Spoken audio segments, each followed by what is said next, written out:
in continuation of what we were speaking about in terms of the nature of Ra and the fact that evil itself can be a redemptive force, I just wanted to summarize two important points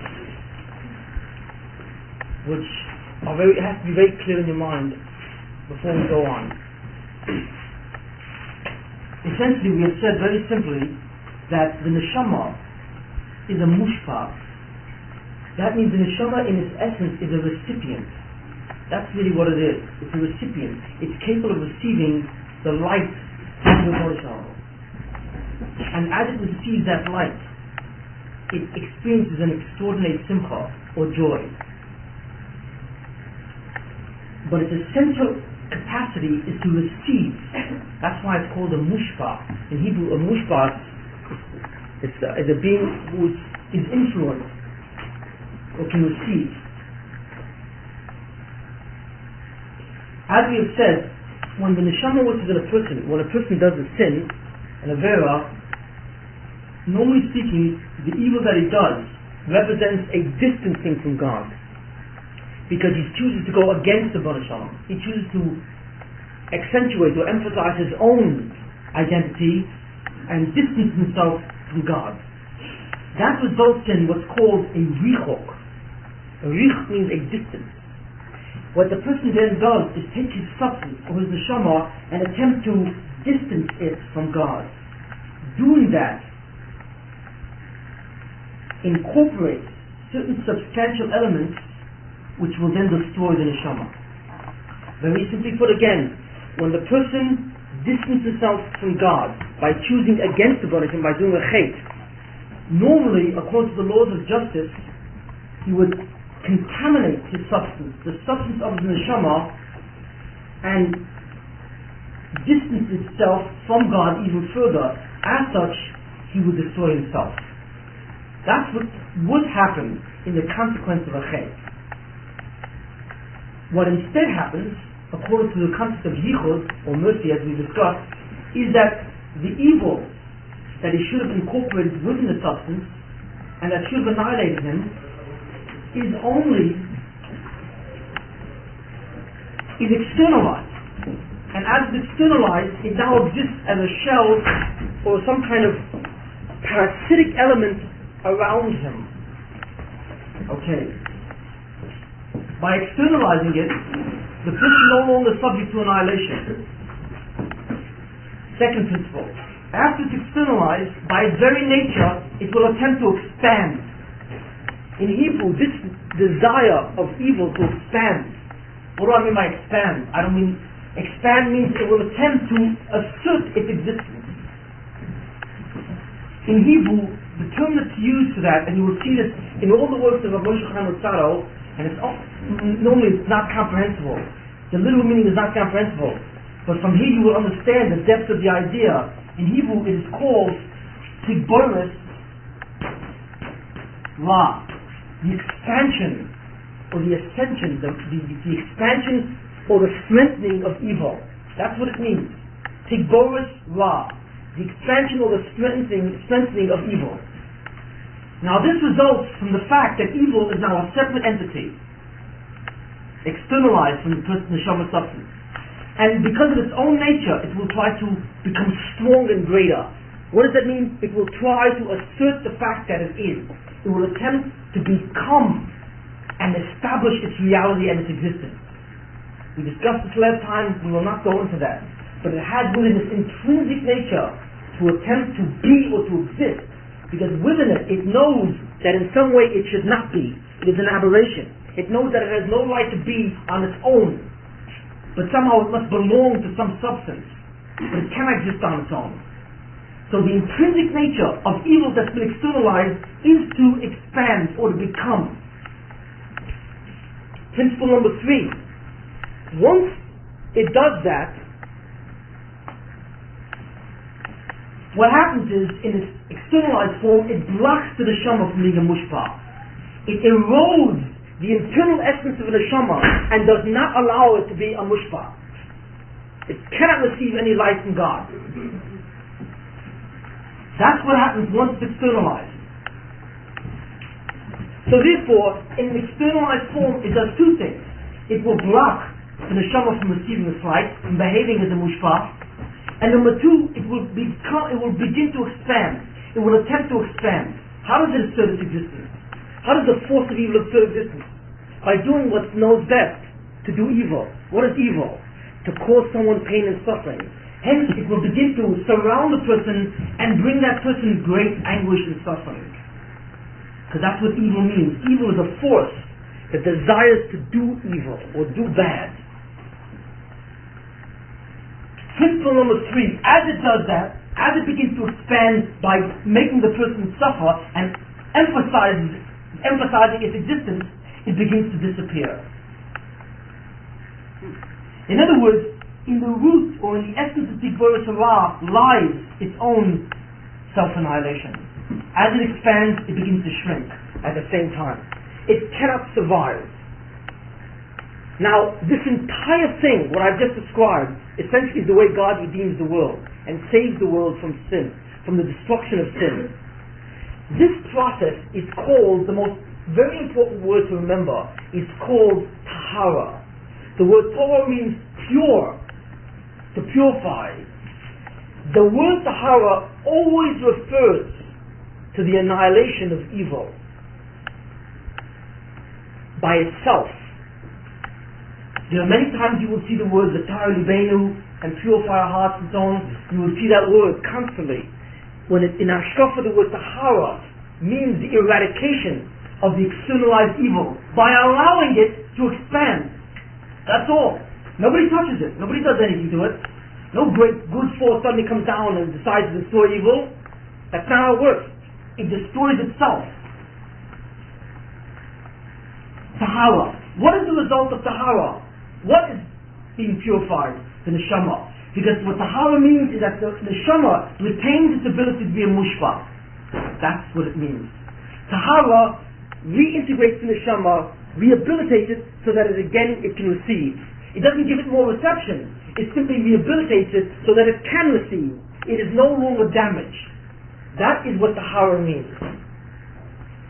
So the entire purpose of pain or anguish, as we know it, suffering, is to achieve the objective Tahara, which is to restore the neshama as a mushpah. And that's the entire matter. Let's leave that. What do we see from this? And here's the second crystal point. This scenario, which we've just described, shows us the incredible power and absolute existence of God. Why is that? Why is that? Because there's a very important pasuk that you all must know. It's in the Chumash on Ata Harei Soladas. Moshe Rabbeinu says to the entire nation, he says, Ata Harei Soladas, you have all been shown to know in Har Sinai, when you all stood at Har Sinai, Ki Hashem Elokim, because the Baruch Shem is God, Ein Od Milvado. And these are very important words. Ein Od Milvado. There is no one else but Him. That's the key. You have not only been shown that there is a God, but that Ein Od Milvado. These are very important words to remember. In fact, they're words you can use to meditate on. But the point is, Ein Od Milvado, there is none other. There is no one else but God. That's what it means. There is no one else. Now what does that mean, there is no one else? It means that there is no other existence but His. And that all existence which materializes does so with His will and with His power. So that if He decides against it, the existence is gone. He is the process of existence. Hence He has the power. Ein Od Milvado means that there is nothing which exists but His will. Now, in the Gemara, the Chachamim, the sages of Israel, looked at these three words and said, well, what does that mean, Ein Od Milvado? Does that mean that I don't exist to serve God? Obviously it means that. Does it mean that the entire planet doesn't exist or not for His will? Obviously it means that. So the word Ein Od Milvado must mean something else, must point to an even bigger idea. And they said, the idea points to is Ein Od Milvado, there is no one else but God, even the Dvak Shofim, or translated, even in the matter of witchcraft, or more specifically, even the existence of evil.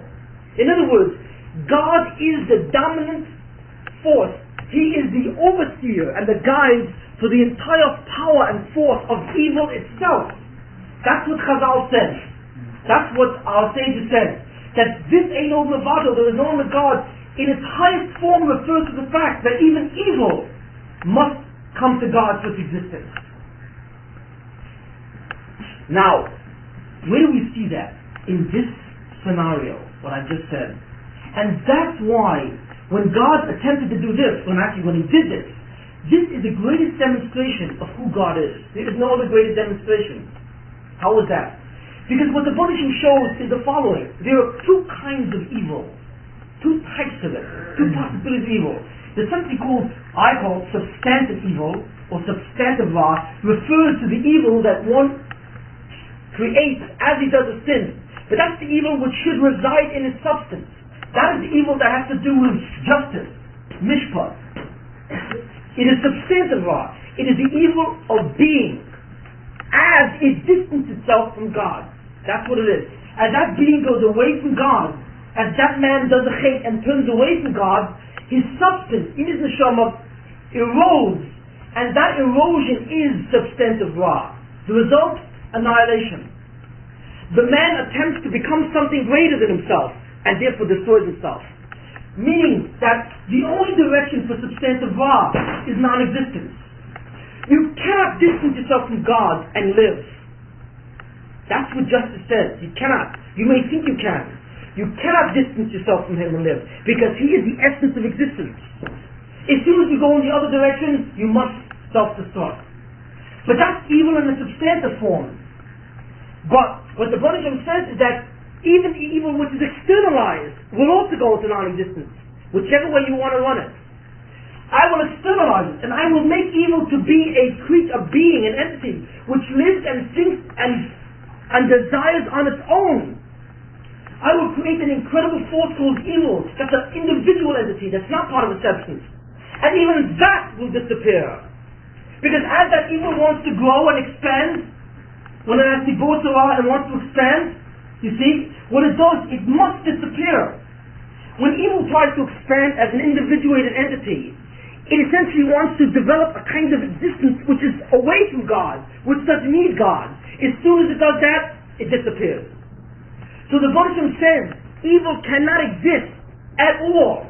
It cannot exist whether it's part of your substance, it cannot exist whether it's externalized. The very mere fact that it attempts, anything which attempts to go away from me, God says, must annihilate. Because I am the essence of existence, you see. In other words, what the Buddhism is saying is no matter how evil you see the world is, I don't care how many Rishoyim, how many evil people are controlling the world, I don't care how much darkness you see out there, you can think that the world is about to be consumed with very powerful, evil people and leaders. And never again will there be any kind of light or truth on the planet. And the Buddhism says, that's not possible. Because you may think that evil has expanded, you may think that it dominates. But by its very nature it must disappear. Why? Because Ein Od Milvado. Therefore, the more evil expands, the more dominant becomes as a force, the greater is the ultimate glory of God. You see. And the Buddhism says, how ultimately will I become known in the world as the essence of all existence? When I allow the world to go in a direction which appears to be the entire opposite of my existence. When I allow mankind to think that they can move away from me and survive and flourish. When I allow the greatest type of darkness and the most selfish and narcissistic type of acts to prosper and succeed. You see, it's in the prosperity of this that shows ultimately who I am, because that cannot survive. And when suddenly it's at its height and it's at its dominance, when the world is totally infested with darkness, you see, and with the power of man, suddenly it's taken away and consumes itself. And the Buddhism says, you see, I was there all the time. I was around, I was behind it all the time. You thought you can get away from me. You see, you thought in whatever act you did, you can distance yourself.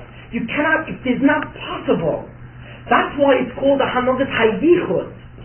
Because the mechanism, or the power of God, which externalizes evil, which allows it to grow, in the end will establish the absolute unity of God. Because it must disappear. Ein od milvado is seen to be correct. The darker the world becomes.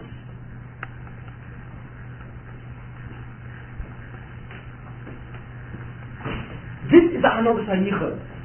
The Rebbeinu Shalom says, I am the source of all existence. Even if it appears that I am totally out of existence. You may think that I'm gone, and you may think that I've totally been thrown out of my own existence. You may think that man now dominates the world. I am not gone. It is a total illusion, you see. And the more man dominates, the more power he takes to himself, the smaller he becomes. That is the greatest message of this entire thing. Because what the Rebbeinu Shalom says, who else but me can save the world through evil itself? Who else? Who can do such a thing? Who can bring good from the vehicle or from the vessel of evil?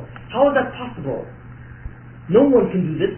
Nobody can take distance from God, darkness and evil and pain and suffering, and in the end bring the highest light. Only God Himself can do that.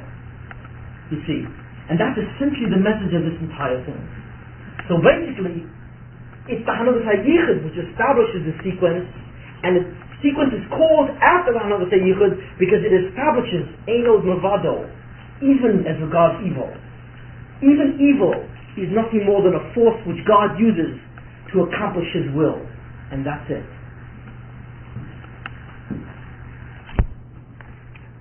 How does evil grow? How does it do that? We said that evil is a mashpia, or evil is a force that wants to exist.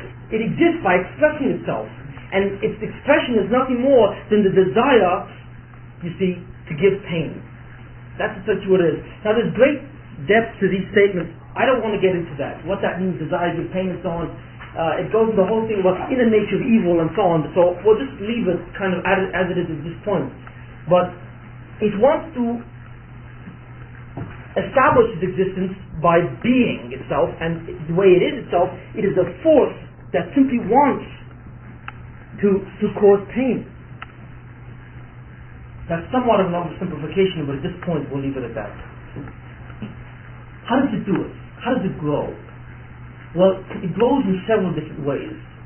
We will discuss some of these ways, because it is very critical to understand these ways as the basic mechanisms of how the Rebbeinu Shalom saves the Jews throughout history.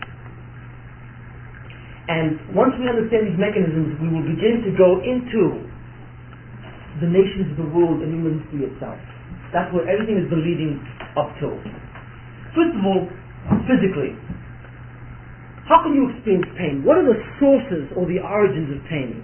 Well, first of all, internally, physically, a person gets sick, his body either becomes infected or it simply becomes malfunctional, or whatever the story is, either to an outside invasion, to microbes, or to some internal deterioration, whatever the cause of physical pathology.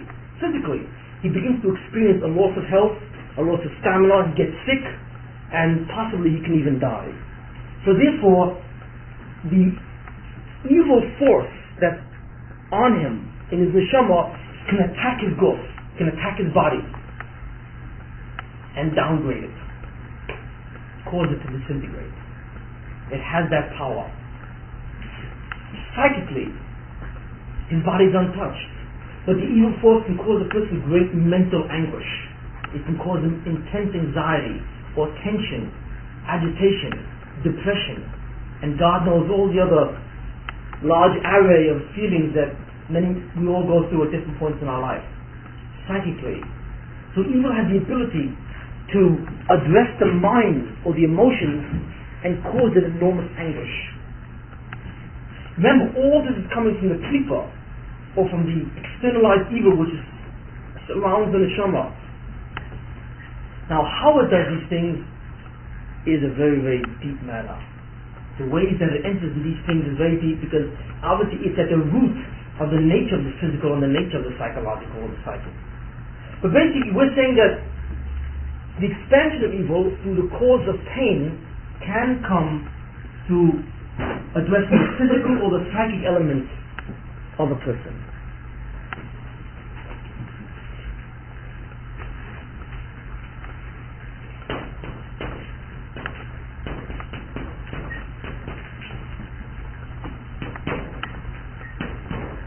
Five, spiritually, the evil can attack a person's neshama directly.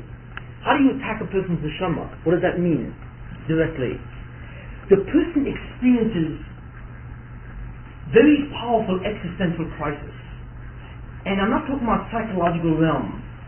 What happens is, the way it attacks the neshama is essentially this: it does not allow it to breathe. What is breath for the neshama? What is the breathing process of the neshama? The breathing process of the neshama is knowledge and awareness of spiritual matters. Just like you all eat to survive, the neshama eats to survive. But what the neshama eats is chokhmah, or wisdom. That's what it needs to survive. And what the evil will do is interfere with the person's ability to obtain spiritual wisdom. It will insert the person into an opportunity, into a situation of spiritual darkness, and keep them there.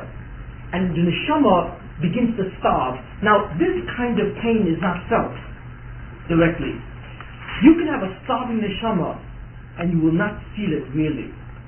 You will not really feel it, because it's too subtle. But the neshama will starve. You will feel it at a certain point in time when you become aware or cognizant of your neshama. But it can starve. In fact, many people will someday wake up and see that the neshamas are incredibly shrunken and suffer from hyper malnutrition from a spiritual standpoint. Externally, pain comes externally through several different ways. One of the most effective ways that pain is addressed in a person is simply when a person has certain goals and he has certain efforts. He has certain objectives that he wants to do, and he goes in that direction, and nothing works out. Period. For example, he wants to get a job. Nothing is available. You see. Even the fact that a person is wanting to get a train, he runs upstairs, gets there, and suddenly the train pulls out. Right?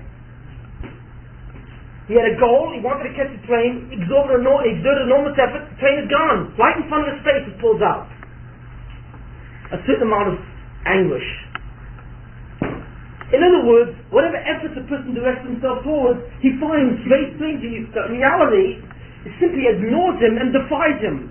Which means that the power of the klippas, or the power of the evil, has the ability to manipulate environmental factors so that you experience anguish.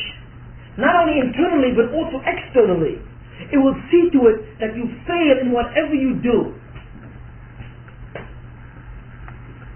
This is one of the most common things, and is generally expressed so very, very much in financial matters. When externalized evil turns around and says, you're an excellent meal. And then it begins to cause you anguish. What it does is it makes sure that that one deal you're working on works out.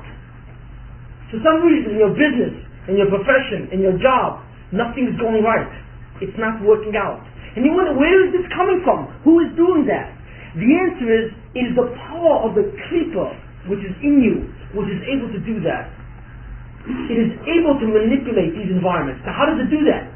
Because the power of the klippa which surrounds every neshama is connected to a central force called externalized evil, which is the root. All that externalized evil, when the Rebbeinu Shalom externalized it from all neshamas, what it essentially did was not only externalize it from all neshamas, but he externalized it also from all the powers that control reality, so that the two are incredibly connected, you see. Therefore, the externalized evil dominates all phases of life, everyone, internally and externally, and it can address every person where that exists. How is that possible? How? We have said last time, remember, that you have a neshama, and you also have something called a shechina, which is a shefa, or the power of God as it reflects itself in our world.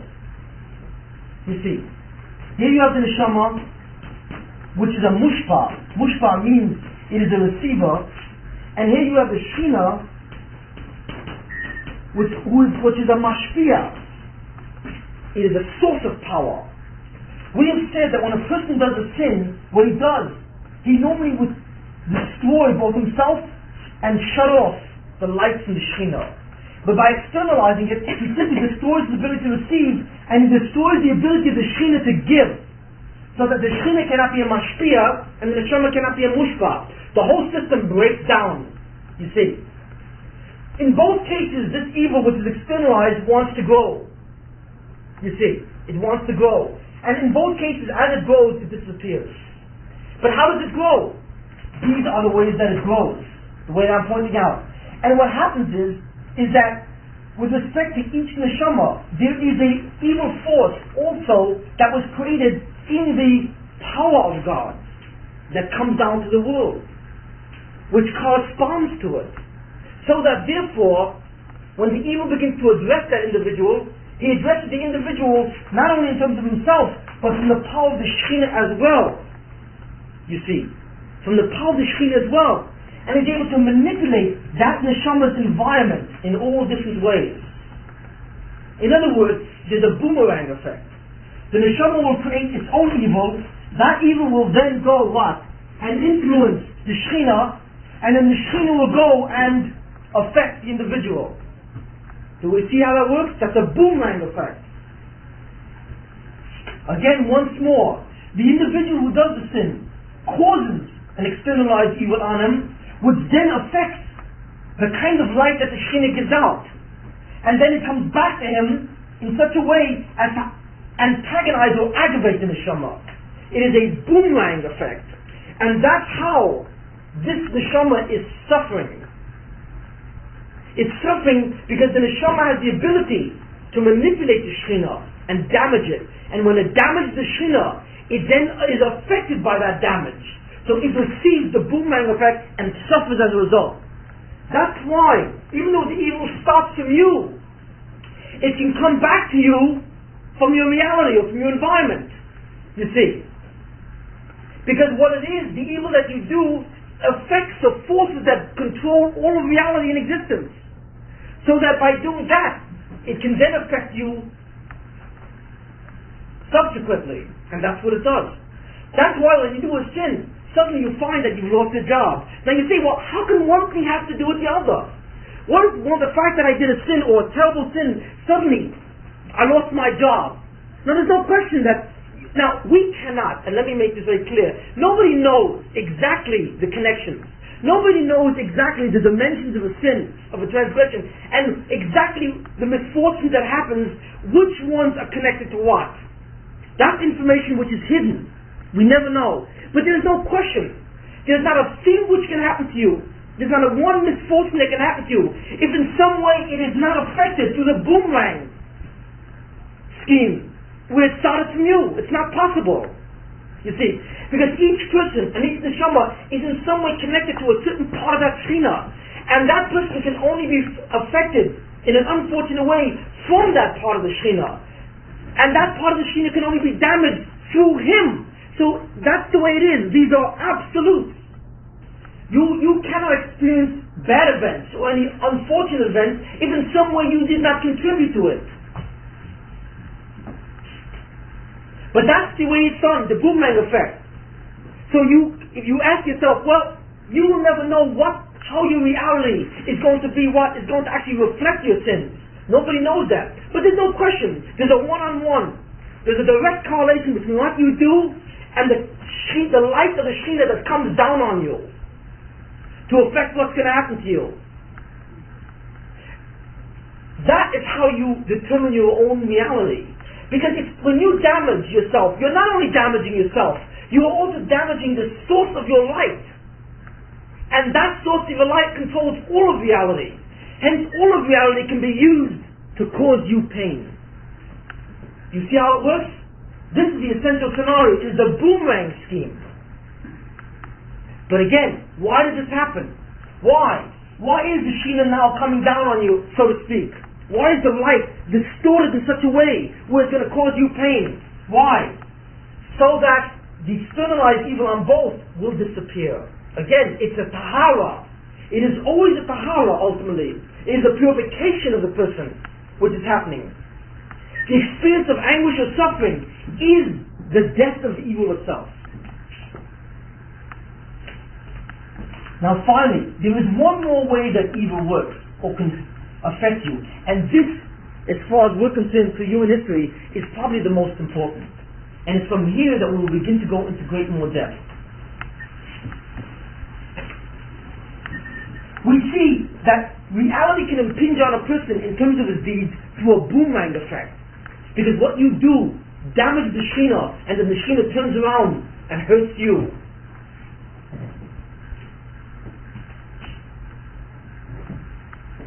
But there is another way that you can experience suffering. How is that? Through persecution, or what they say in Hebrew is a rodef. A rodef is an individual who oppresses you, who persecutes you. How can an individual or another person hurt you? Well, physically, he can assault you. Psychically, he can cause you great anguish, like a boss who makes your life miserable. Spiritually, he can do whatever he can to see to it that he drags you away from all form of Torah. He will take you away from Torah, trying to convince you not to be from or not to be religious. Goals and efforts. He will see to it that in some way you will not be successful.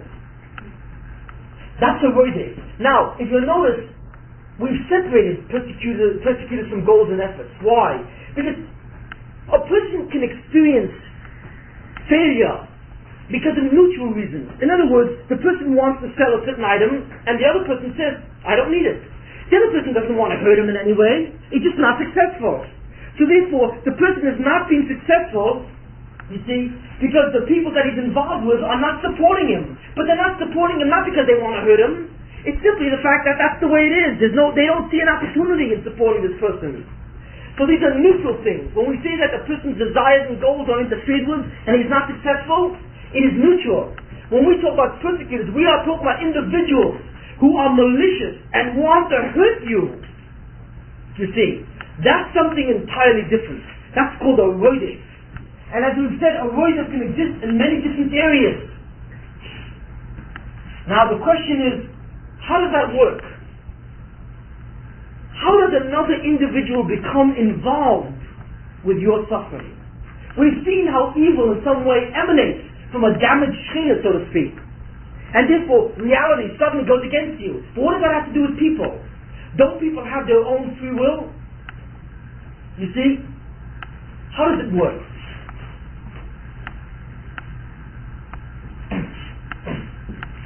Here we have an individual, okay? Individual 1, okay? Here we have another individual, individual 2. This person is a rodef on that person, okay? How does that work? Where does this person get his power or his ability to cause this person suffering? How does that happen?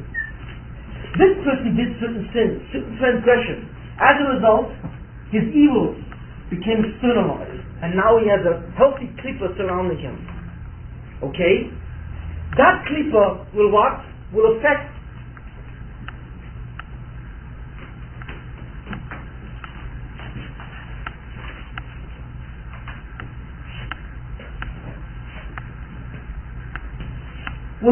the Shekhinah. Okay? Now normally the Shekhinah will come back. The light or the power of the Shekhinah will come back in a boomerang effect and in some way cause that person suffering. But what happens is that it is possible for the Shekhinah to come back through another individual to hurt that person. But how is that possible? You see, if a person suffers physical anguish or mental anguish, or he's not successful, these are mutual things, you see. There are not other people involved. Other people are also individuals with their own free will, so they cannot be used to serve someone else. How is that possible? The Shekhinah cannot take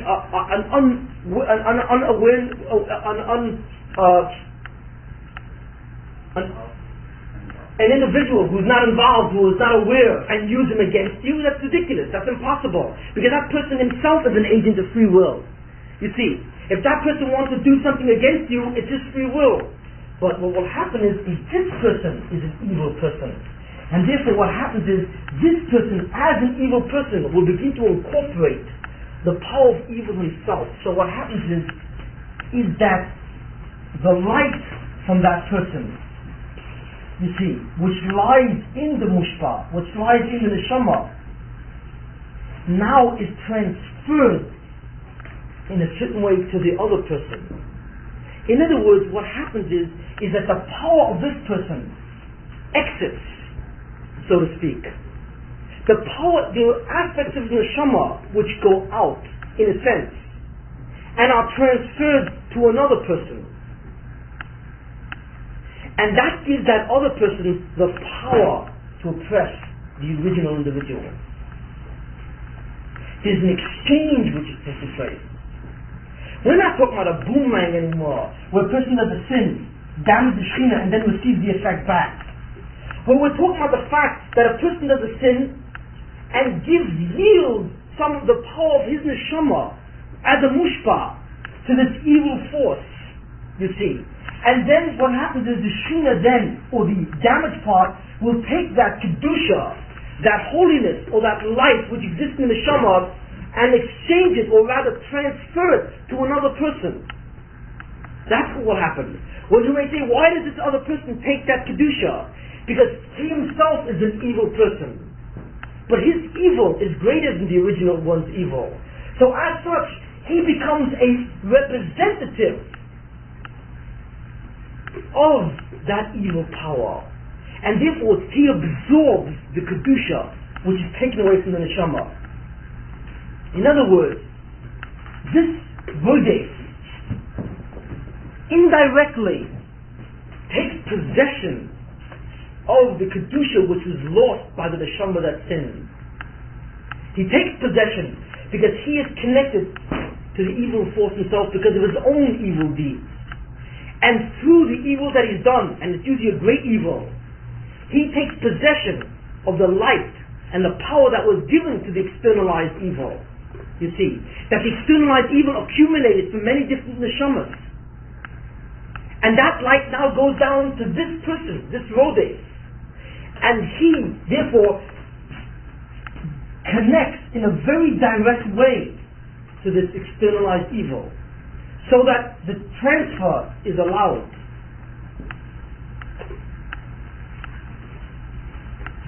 Once he has that power, he then can oppress this neshama. Not only that, he is given opportunities to oppress that neshama.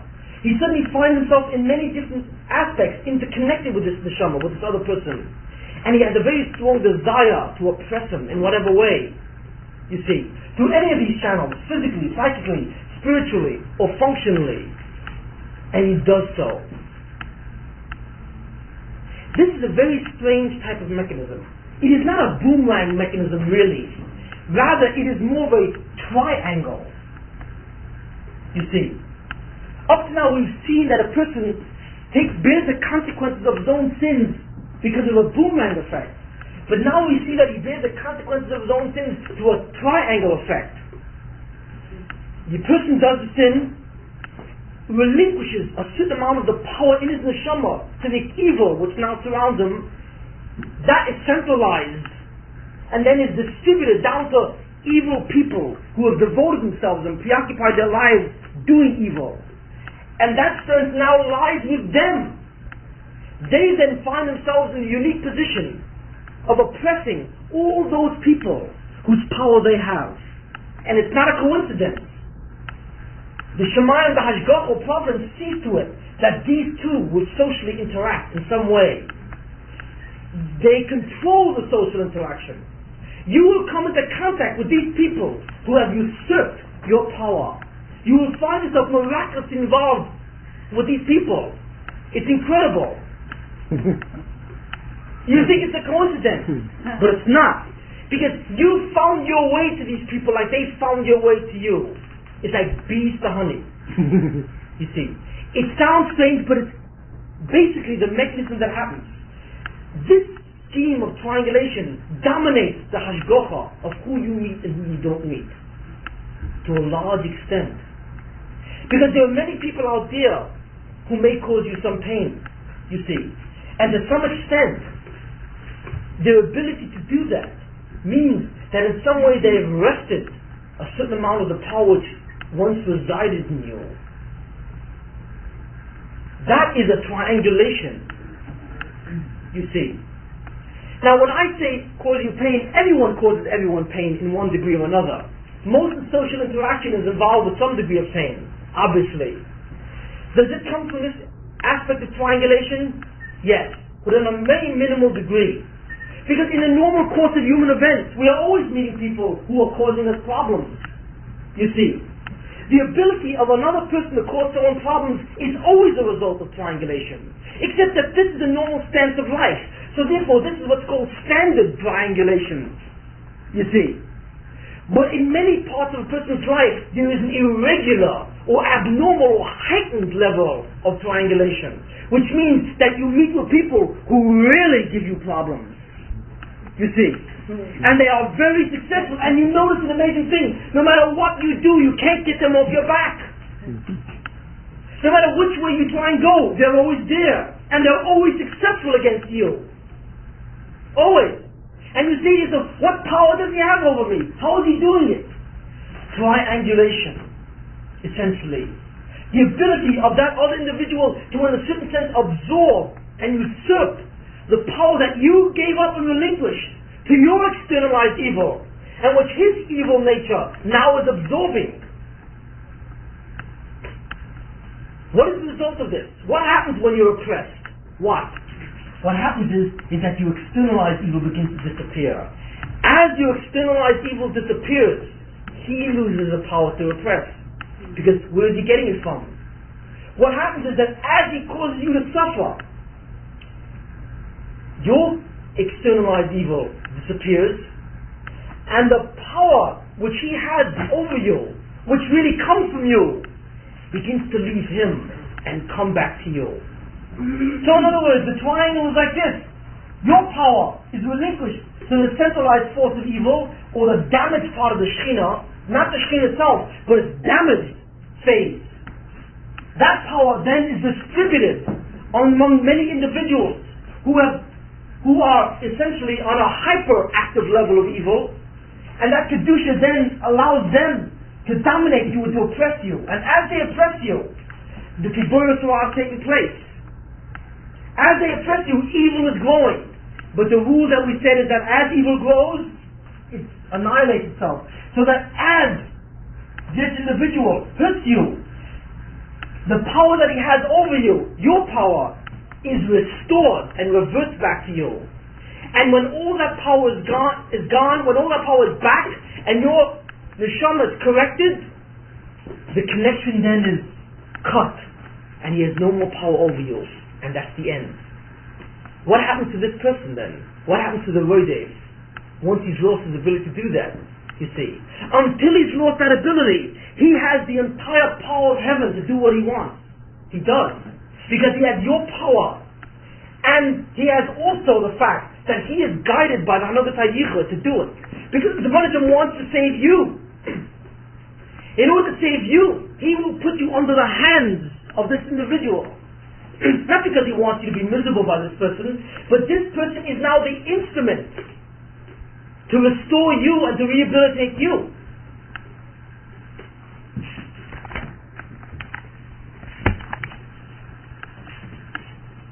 And this person will be able to dominate, to control you until that job is finished. Once that job is finished, you will have reacquired or recaptured, retrieved, so to speak, your Kedusha and your power, and then that link between you and the oppressor is cut. So the essence of this triangular relationship is retrieval.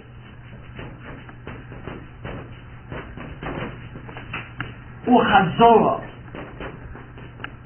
Chazorah or retrieval is the essential reason for this triangular kind of relationship. And Chazorah, once it's retrieved, it leads to Tahara. where the neshama is restored and rehabilitated. The question is, what happens to that individual, the roidif, who was assigned, in a sense, in a sense, or who has usurped your power so that he can come back and give it you back? What happens to that person once that job is done? You see, well, he is generally, it depends on what, but it depends on this individual, because it depends on where his power is coming from. How was he able to take your power? That depends on his connection to the evil bank, or the bank of evil forces in general. What was his connection?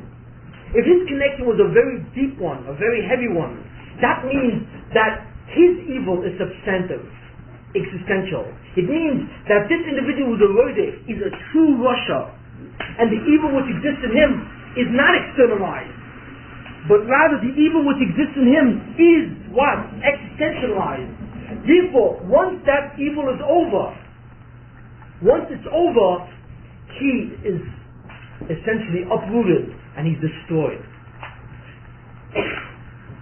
But if that person connects to the evil powers, to his own externalized evil, he is not destroyed. He is not. Rather, he himself must undergo much further suffering to remove his evil, plus the suffering he caused you. You see. So, it is a complex matter. Generally speaking, the Hanogas HaYichud chooses individuals to oppress who are really Rishoyim and who they themselves have existential evil in them, which means that they are destined to be destroyed. Generally speaking, those are the representations, the representatives who will achieve the notion of retrieval, which is another thing which points to the Hanogas HaYichud. It is another thing which points to the Hanogas HaYichud. The Rasha says, I am going to persecute this tzaddik, and I am going to cause him pain. And he doesn't know that in the very act of his domination, in the very act of his oppression, lies his own annihilation. Because once he loses the kedusha of that tzaddik, he is bereft of power, and he is destroyed. It is a deception on his part.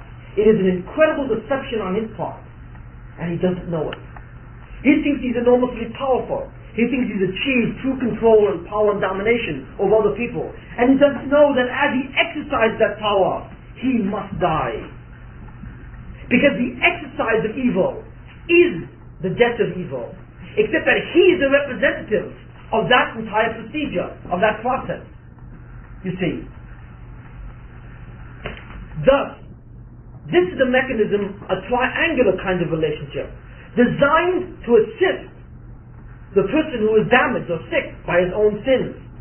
And the triangular relationship allows the power, the kedusha of a neshama to transfer to a representative of the externalized evil central bank and come back and oppress the victim. That oppression is a retrieval process. And as the victim is victimized, the perpetrator dies. All of life, and this is the remarkable thing, all of life, all the people that you meet, in one way or another, relate to all these mechanisms. Some more, some less. You will meet certain people that will cause you a small amount of anguish. You will meet people who will cause you great anguish. You will meet people who will do everything possible to destroy you. You will find somehow that you're meeting these people and you will have no idea how you got there. You didn't get there coincidentally by chance. You met this person because both of you were drawn to each other. There's an incredible mechanism in the Hashgacha and Providence. Remember when we spoke about internal necessity? You remember? When you commit a sin, you set up the entire mechanism of who you will meet to allow you to rehabilitate yourself. So that it will take you a month or two down the road. But you will have set in motion all the providential elements which will bring you together with this other person, this agent of rehabilitation, who will do it by oppressing you. You will have set that in motion at the point and at the time of your transgression, and you will never know it. You will never know what it is. So that when you meet this person 3 months later, you will think it's an incredible coincidence. Or suddenly, when someone you had a good relationship with sours, and the whole thing turns around, and this person makes you totally miserable. There are many, many different ways. Now, it doesn't mean, as I said, and this is important, it doesn't mean that all social interactions which are troublesome and problematic necessarily result from the Hanagas HaYichud in that way. Not necessarily. As I said, the Hanagas HaYichud generally reserves its real power, you see, with real oppressors. Generally, in minor social interactions, it functions very, very minimally.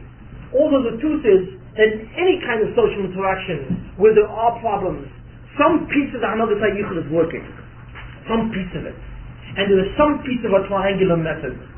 But sometimes it is backwards or what? Or dual. Sometimes two people are making themselves miserable. So each is now used against the other. So you've got a double system. Or you've got a circular system of triangulation, where one then is used for the other, and the other is used for that. Classic example, marital conflicts. Classic example, where both becomes agents in a sense, triangular agents, and reciprocate on each other from the Hanagas HaYichud. So we see that the study of this mechanism in its entirety is extraordinarily deep. But the fundamental mechanism follows these general rules. The principle always is chazorah. The ultimate goal is to restore or to retrieve the power of the neshama. It is done through the rodef or through the agent. And there are many levels of rodef, many types of rodefim, many types of oppressors. There are very minor types of troublesome individuals, and then there are major enemies to deal with. But all of them are on this hierarchical level, and so on. Sometimes the system is only one way. Other times the system is reciprocal. You see, where both cause each other problems. And then certain times the rodef will be annihilated because the evil that he connected to was substantive or existential. Hence he has no room. He cannot be saved. He is a pure agent, and when it's finished, he dies, and that's it. The Baruch Hashem takes him, and that's the end of it. He has done his job. But there are other people who are roifim that do not die, because in some way they can become roifim through their external evil. But those people will have to pay back the bill, and they will become victimized by another individual. You see. So we can see that the entire matter is an extraordinarily complex matter, but it is carried out. The procedure and the processes are done to a fine, fine measure. It is extraordinarily subtle. Another individual cannot cause you an iota of pain more than he was supposed to, or that you needed. It is impossible. No person can say to you, I'm going to make your life miserable, if he's not part of the triangular process. It is impossible. He has no power of you. A rodef needs power. An oppressor needs power. For someone to bring you any kind of anguish, he needs that power out of you. Where did he get that power? He didn't get that power because he says, I want to make your life miserable. His will alone won't give him the power. In order to do that, he in some way must relate to you triangularly. That's the only way he's going to do it. If he is not within that realm, he is not there. And no matter what he says and what he does, he cannot affect you. All the threats of the world will do nothing.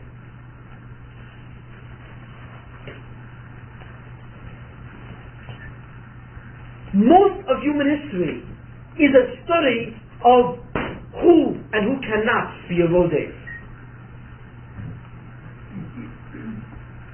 Who qualifies? What are the criteria? What are the parameters of this type of process? That really is the study of human history. If you would know the essential principles of who can be chosen for this, and how these people relate in the triangular process, if you would understand this clearly and how this is applied in all different peoples and neshamas, and which neshamas can relate to which neshamas in this triangular fashion, you would understand the essential interactions of all human history. Because this is what all history is about. in a minimal, in a microscopic level. It's nothing more than another yichud doing its job, removing rehabilitating the individual, being the tired individual, restoring him through the application of Tiboy Salah, allowing his externalized evil to expand so that it slowly disappears. And the myriad ways in which this is accomplished is the cause and reason for the suffering of every individual on this planet, from the beginning of time to the end of time. So we have quite a comprehensive picture over here.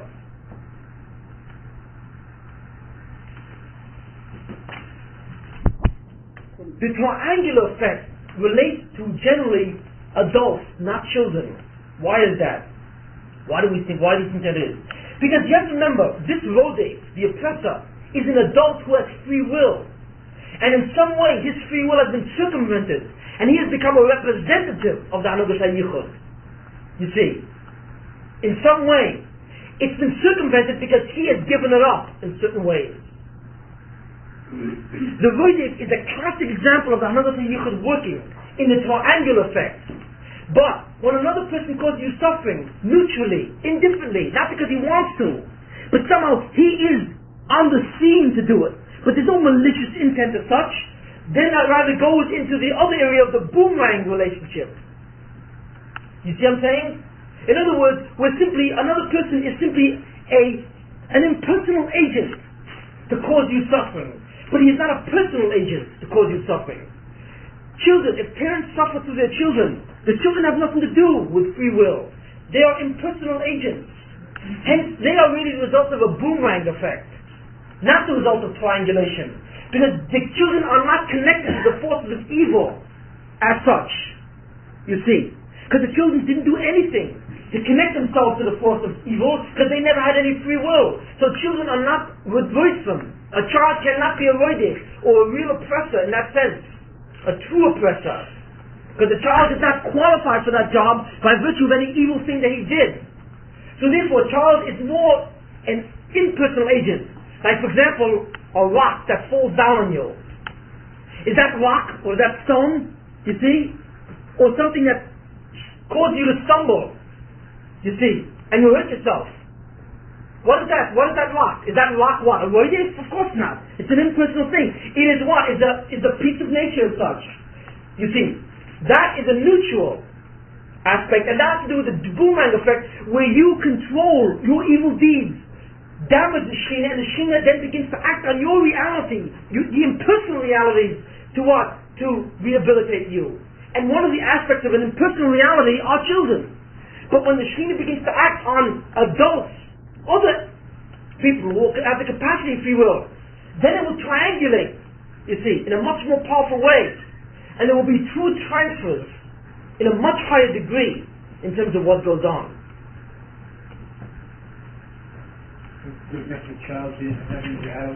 There are certain exceptions to that principle. There are certain exceptions. A child can oppress an adult, even through triangulation. But that would mean that the child is oppressing the adult because of a previous sojourn on earth.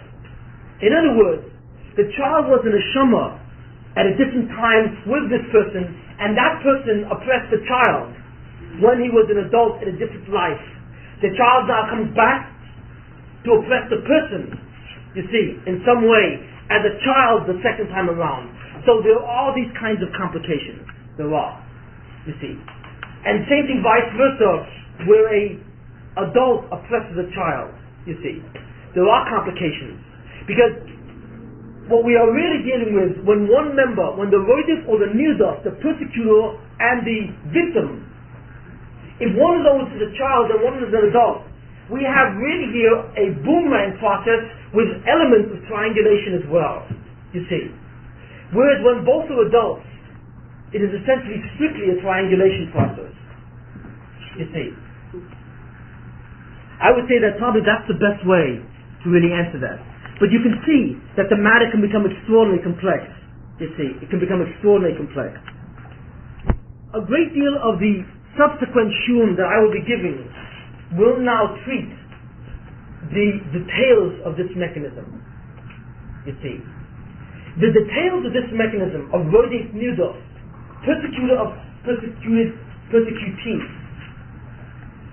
or victims, if I may use the term, okay, have to do with this mechanism on an individual level. What I want to do is study this mechanism of Rodef on a macroscopic level, or on the level of history itself. And with that, we will be able to study a great deal of what determines different types of events that happen. But there's yet much more to know. Now, we have said that this Rodef can hurt you in different ways. This Rodef can harm you physically. Suddenly you're mugged, chas v'shalom.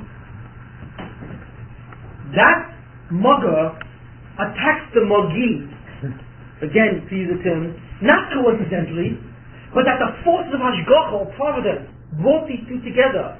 Because that mugger contains the koyach of the muggee. And it's his job to restore that power. And it's done through the process of mugging. It is an unfortunate process that we're describing. But in a sense, that's how it goes.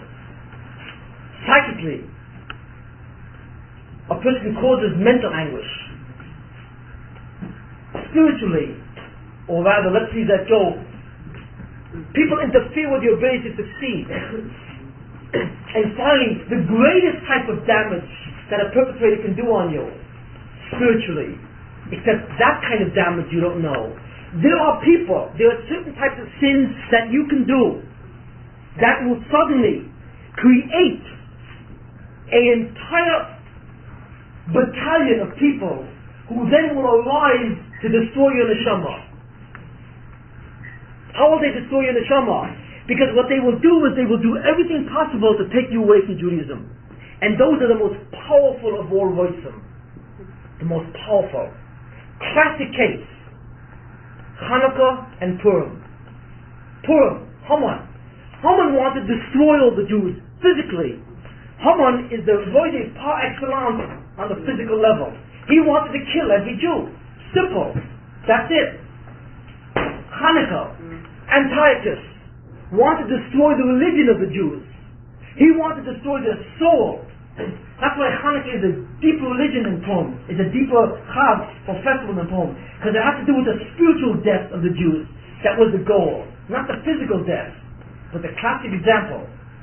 Of course, the worst of the two was not Haman. It was Antiochus. You see. Because the spiritual death of a Jew will destroy him, not only here, but in the future life as well. Where the physical death of a Jew will only do it here, and not in the future life. And this is the critical thing. The Rodef after your neshama is much worse than the Rodef after your body, or the Rodef after your money. It's the Rodef after your neshama that is the worst, and the greatest form of malignant tumor that's possible to a Jew. It's this individual. Jewish history is essentially nothing more than a study of those individuals who are chosen to be spiritual persecutors. Attempts in history to dethrone the Jews and eradicate and destroy their neshamas. We have a lot more to say on all of this, but we begin to see the scope of the mechanisms which are involved.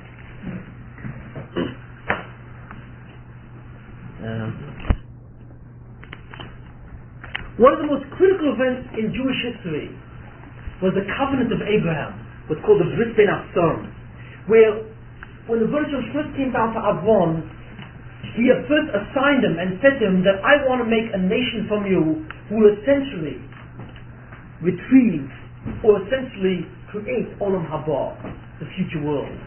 That's what he told Avram. Avram then said to God, how do I know this? How do I know this, what you're saying is true? So the virgin replied in response, I will enslave your children for 400 years. And after 400 years, they will go out with great wealth and great prosperity. That's what it says. Now when we read that entire story, the truth of the matter is that entire story makes very little sense. The entire event called the Bris Bein Song, or the Covenant of the Pieces, which occurs in Bereshit, in First Chumash, makes very little sense.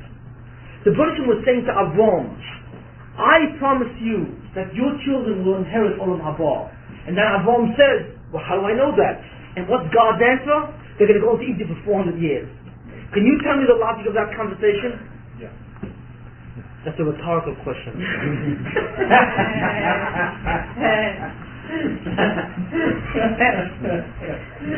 Does that conversation sound logical?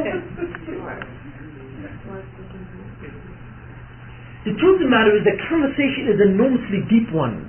And what the Rebbeinu Shalom was saying to Avram was certain things that have to do with human history.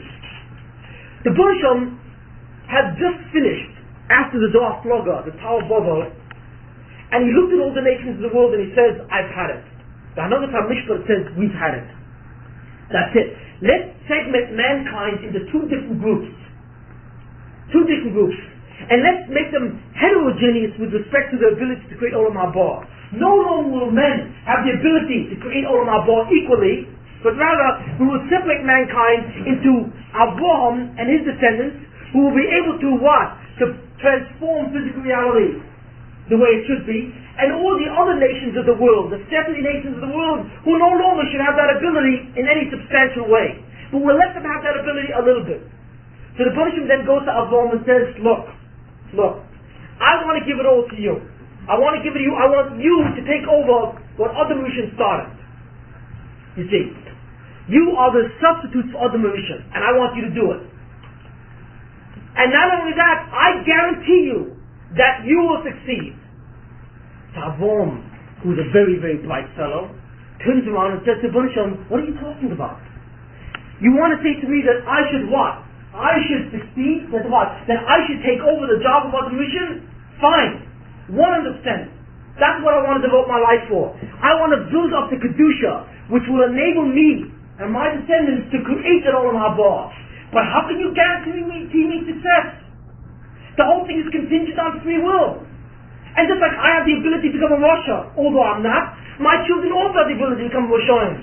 And how can you say that you guarantee that my children will inherit Olam Haba? What happens if Chas v'Shalom they become Rashaim? Then it will lose it all. In fact, I have 100% proof of that. Why are you coming to me now? Why? Why are you telling me that you'll give me the exclusive rights in Olam Haba? Why are you doing that for? Because obviously all the other people in the world forfeit their claim in some one way or another, because they all became goyim. You see, in other words, you confiscated their ability to be mezachech the world, to transform the world, because of what they did. So you're coming to me to take over. That shows you that when a person is a rasha, he's got to pay for his deeds. It shows you that there are consequences for evil deeds, and you just don't get away with it. That's the law of justice. So then how can you guarantee me that my children won't fall and also be subject to the same consequences?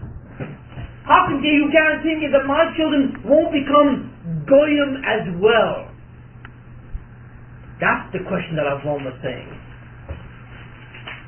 So what the Rebbeinu Shalom said?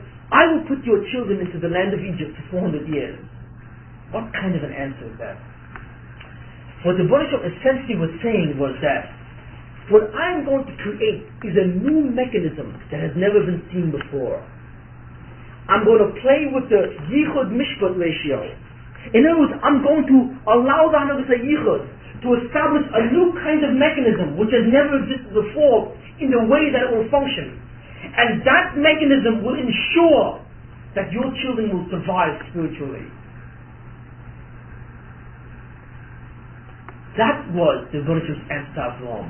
But what was that mechanism? That mechanism essentially is the mechanism of triangulation. But it is a new face of triangulation. It is called national triangulation. I will what? I will take your children and I will put them into the land of Egypt. And I will allow the land of Egypt as a nation to subjugate your children as a nation. So that one nation will be in the midst of another. Goy b'kerev goy. One nation in the midst of another. And I will allow the exchange or the transfer to go from your descendants as a nation to Egypt.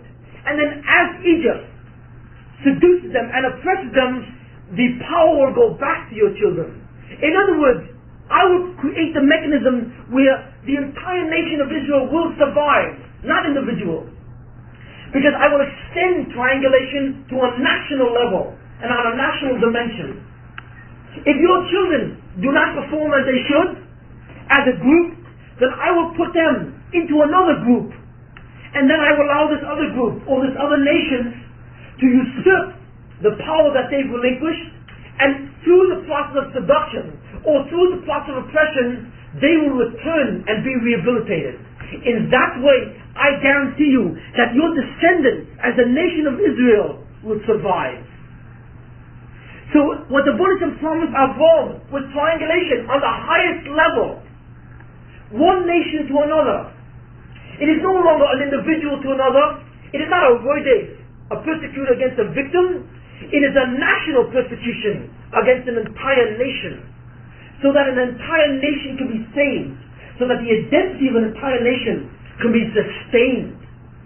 That's why the Buddhism said in answer to the question, how do I know? How can you guarantee? The Buddhism said your children will be in the land of Egypt for 400 years. The land of Egypt for 400 years is the insurance. That is the guarantee.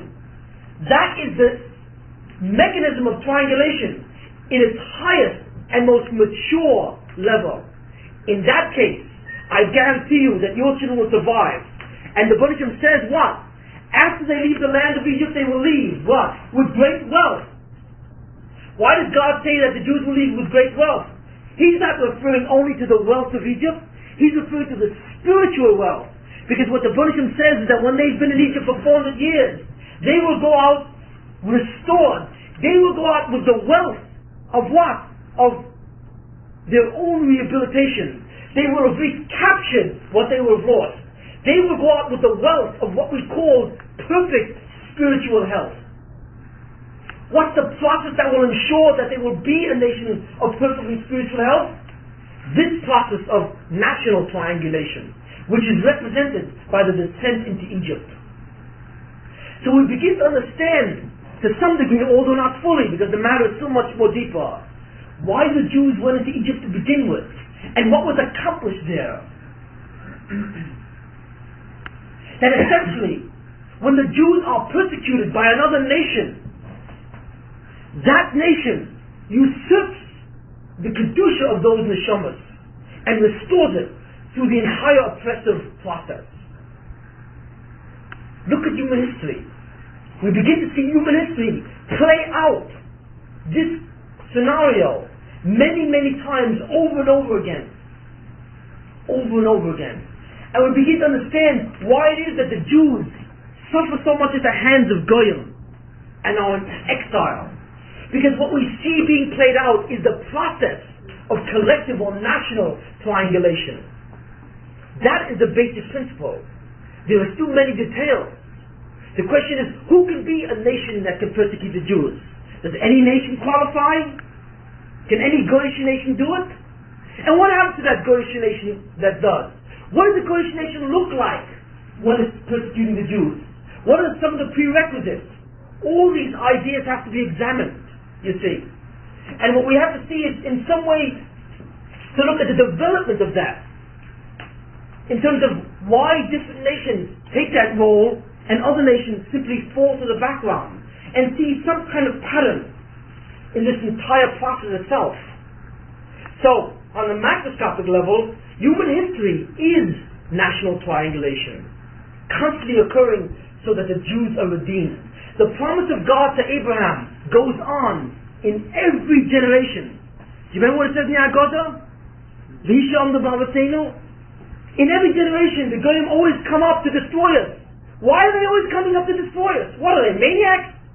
No, they're coming up to destroy us because in every generation, we Jews in some way force God to appoint a nation to dominate and oppress us. Because in every generation, we're always giving up our kedusha one way or another. So therefore, in every generation, the kitrug, the something one that the Buddhism says, look what's happening to your Jews. So the Buddhism then has to look around and scurry around the world and says, you will be my shaliach, you will be my messenger to that nation. Because the certain prerequisites that you have fulfilled. And we will discuss that later. And then the Rebbeinu Shalom then gives the desire of that nation to want to oppress the Jews. You see. When suddenly Spain had the bright idea of the Inquisition. Where did they get that idea? Suddenly in 1492, they decided to throw the Jews out. It's a bright idea. Why did they have it just then? They could have had it 300 years earlier, 200 years later. What happened? Because at that point in time, the Hanochah Yichud found it necessary to use Spain in that process. The reasons and the ultimate details of that mechanism are extraordinarily deep. It is possible to know to some degree these things. But obviously there are things which are really beyond our ability to know at this point in time. But that's the mechanism, you see. Because the Jews in 1492 needed Spain to rehabilitate them. And in the exile of Spain, the rehabilitation took place. We will have to examine these processes in much greater detail. But what we've tried to establish tonight are some of the key processes of what? Of the Tiburis Sarah. Remember, that's what it is. I've spent a great deal of time explaining to you the notion of existential evil, the notion of externalized evil, and I spent a great deal of time explaining to you what the nature of externalized evil wants to accomplish, that it wants to what? To breathe and to live. And I've also explained to you essentially that this is Tiburis Sarah. Finally, we now have the ability to apply this in terms of the actual mechanisms which occur in using that principle of Tiburis Sarah. Tiburis Sarah, the expansion of evil, is used so that retrieval of Tahara can take place. And the ways that it's used are in the boomerang processes or the triangulation processes. Next time we will look into these things in a more detailed way.